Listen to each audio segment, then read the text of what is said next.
Travel back in time to the heart of one of history's most awe-inspiring civilizations, the Roman Empire. Step inside the bustling metropolis of Rome itself, where life was lived in the shadow of towering monuments, grandiose temples, and extraordinary feats of engineering. Learn about the complex social hierarchies that governed the empire, and follow the soldiers as they march. Experience the majesty of the Roman Empire, and discover the secrets of its rise to power and its ultimate downfall.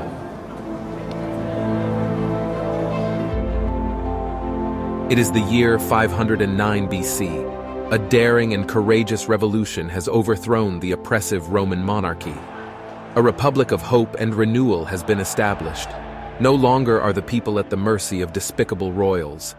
A new system of power has emerged. A system of government in which power is held by elected officials known as consuls and the Senate, an advisory body made up of influential citizens as well as commoners. The Roman Republic also had a complex system of laws that served as a model for many modern legal systems. Roman law was based on the principles of natural law and was designed to protect the rights of individuals. However, the Roman Republic also had its share of problems. It was plagued by corruption, political infighting, and social unrest.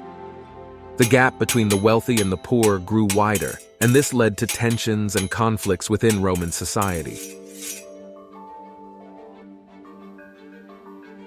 The tensions peaked right before 44 BC when Julius Caesar, a successful military general, emerged as a powerful political figure. Initially, Caesar was elected as consul in 59 BCE, the highest elected office in the Roman Republic. During his consulship, he formed an alliance with two other powerful politicians, Crassus and Pompey, known as the First Triumvirate. This alliance gave Caesar significant political influence and control over the Roman government. Caesar's military conquests further cemented his power. He served as governor of modern-day France from 58 to 50 BCE, where he expanded the Roman Empire's territory and gained popular support through his military victories. His conquests made him extremely wealthy and provided him with a loyal army. In 49 BCE, Caesar was ordered by the Roman Senate to disband his army and return to Rome. However, he defied the Senate's orders and instead marched his army across the Rubicon River, which marked the boundary between France and Italy. This action was considered an act of war against Rome, and the Senate declared Caesar an enemy of the state. Caesar's army quickly defeated the forces loyal to the Senate, and he entered Rome as a conqueror. He was appointed as dictator in 44 BCE with absolute power to rule Rome. However, his reign was short-lived as he was assassinated by a group of senators later that same year. A period of chaos followed shortly, but Julius Caesar's legacy lived on as his nephew and adopted son, Octavian, emerged as the victor and went on to become the first Roman emperor, Augustus. Life inside the empire was a mixture of hard work and thrilling entertainment. In this world, family was the cornerstone of society, with powerful patriarchs leading their multi-generational households through the challenges of daily life.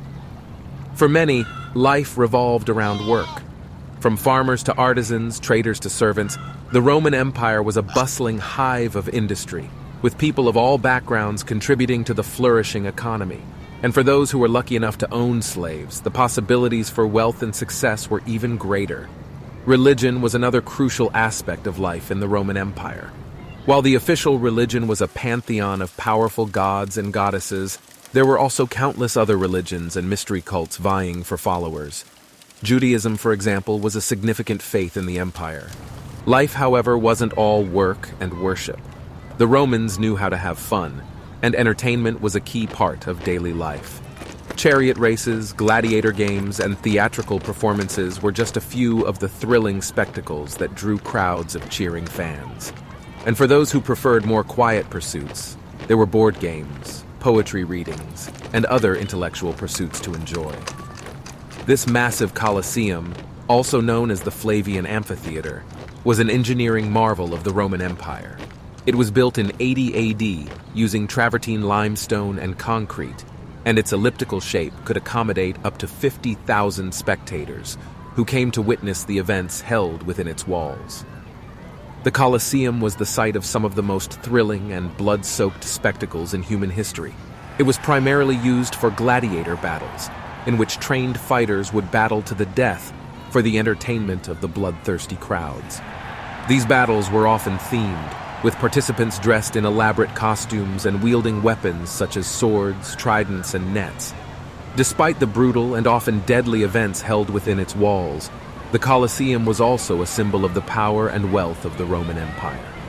It was a testament to the incredible engineering and architectural skills of the ancient Romans, who were able to create a structure that has endured for nearly 2,000 years. The houses of the Roman Empire were a true testament to the wealth and power of the ruling elite. These grand structures, often built around a central courtyard, boasted luxurious features such as indoor plumbing, central heating, and intricate mosaics and frescoes on the walls. The homes of the wealthy were often multi-story affairs with spacious rooms and lavish furnishings, while the homes of the poor were smaller and more modest, with fewer amenities. But what about the women of the Roman Empire? While their lives were often limited by the social norms of the time, they still played a vital role in the functioning of Roman society. For wealthy women, their primary role was that of wife and mother, managing the household and raising the children while their husbands conducted business and politics outside the home. However, some women of the upper classes were able to carve out a more active role in society, using their wealth and influence to support causes and engage in political activism. For women of the lower classes, life was more focused on the day-to-day struggles of survival.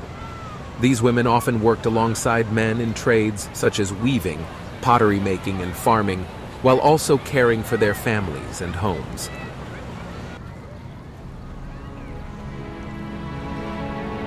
The Roman military was a highly organized and disciplined force that incorporated innovative tactics, training, and equipment to achieve unparalleled success on the battlefield.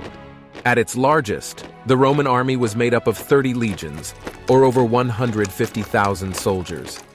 Each legion was a versatile force that could adapt to different types of terrain and opponents. The Romans were renowned for their ability to march long distances with remarkable speed and efficiency. One of the key strengths of the Roman military was its training and discipline. Soldiers were required to undergo rigorous physical training and drilling, and they were subject to strict rules and punishments for disobedience or failure in battle. This discipline and organization enabled the Roman army to maintain cohesion and effectiveness even in the face of difficult conditions and fierce resistance. The Roman military was also innovative in its tactics and equipment. Roman soldiers were equipped with a wide range of weapons, including javelins, swords, and shields, and they were trained to use them in coordinated formations such as the famous testudo, or tortoise formation. The Roman army also made extensive use of siege weapons such as battering rams and siege towers, which were critical to the conquest of fortified cities and towns. The Roman Empire grew exponentially, with the empire reaching its furthest extent east during the reign of Emperor Trajan, when he annexed the Kingdom of Armenia in 114 AD. This conquest brought the eastern frontier of the Roman Empire to the Caspian Sea and the borders of Parthia, which is modern-day Iran. The Roman Empire expanded as north as Scotland, with the initial invasion of Britain beginning in 43. One of the most significant achievements of the Roman conquest of Britain was the construction of Hadrian's Wall. This massive fortification, which stretches for 73 miles across northern England, was built on the orders of Emperor Hadrian in the early 2nd century AD, as a means of separating the Roman-controlled territory from the wild and lawless lands to the north. The wall served as a potent symbol of Roman power and control, and it helped to keep the northern frontier of the empire secure for centuries. However, it also represented a major drain on Roman resources, as it required constant maintenance and defense, and it was often subject to attacks by the northern tribes.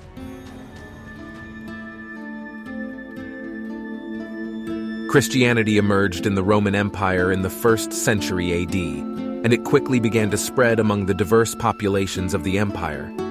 At first, Christianity was a relatively small and persecuted movement, seen by many as a threat to the traditional Roman gods and social order. However, over time, it gained a growing number of adherents, and by the 4th century AD, it had become a major force in the empire. The turning point in the history of Christianity in the Roman Empire came with the conversion of the Emperor Constantine in 312 AD. Constantine, who was fighting for control of the empire, reportedly saw a vision of the Christian cross in the sky, and he took this as a sign that he should embrace Christianity.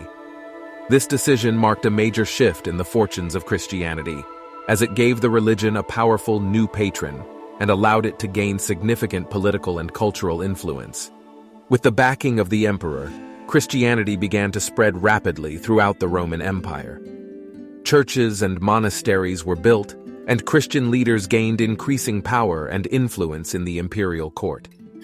The new faith also began to supplant the old pagan religions of the empire, as temples were closed and statues of the traditional gods were destroyed. One of the most dramatic moments in the history of Christianity in the Roman Empire came with the reign of the Emperor Theodosius in the late 4th century AD. Theodosius, who was a devout Christian, ordered the complete suppression of paganism in the empire, outlawing pagan rituals and ordering the destruction of pagan temples and statues. The Roman Empire was one of the most powerful and dominant empires in the world for centuries. However, internal turmoil and external pressures would lead to its eventual split into two distinct empires, the Western Roman Empire and the Eastern Roman Empire. The division of the Roman Empire was formalized in 395 AD when Emperor Theodosius died, and his two sons inherited the empire. Arcadius would rule over the eastern half, while his younger brother Honorius would take control of the western half. The two halves of the empire were distinct in many ways, with the eastern half being wealthier, more culturally vibrant, and generally more stable than the western half.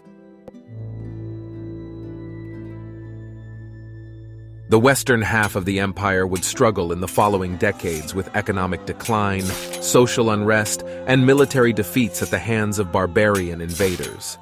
One of the most devastating of these defeats was the Battle of Adrianople in 378 AD, where a large Roman army was defeated by an army of Gothic invaders.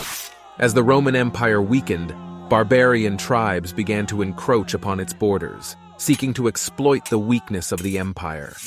The Vandals, Goths, and Huns were among the most formidable of these tribes, and they began to raid and pillage Roman territory with increasing frequency. In 410 AD, the unthinkable happened. Rome itself was sacked by the Visigoths, a group of barbarians who had previously been allies of the Romans. This event was a turning point in the decline of the Western Roman Empire and marked the beginning of the end.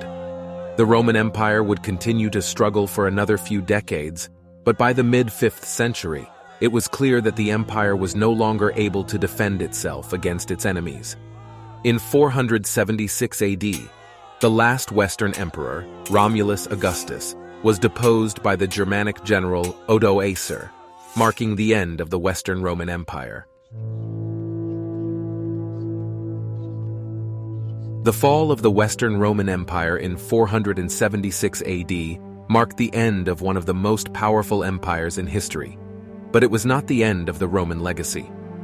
The Eastern Roman Empire, also known as the Byzantine Empire, would continue for another 1,000 years, shaping the history of Europe, Asia, and the Middle East in countless ways.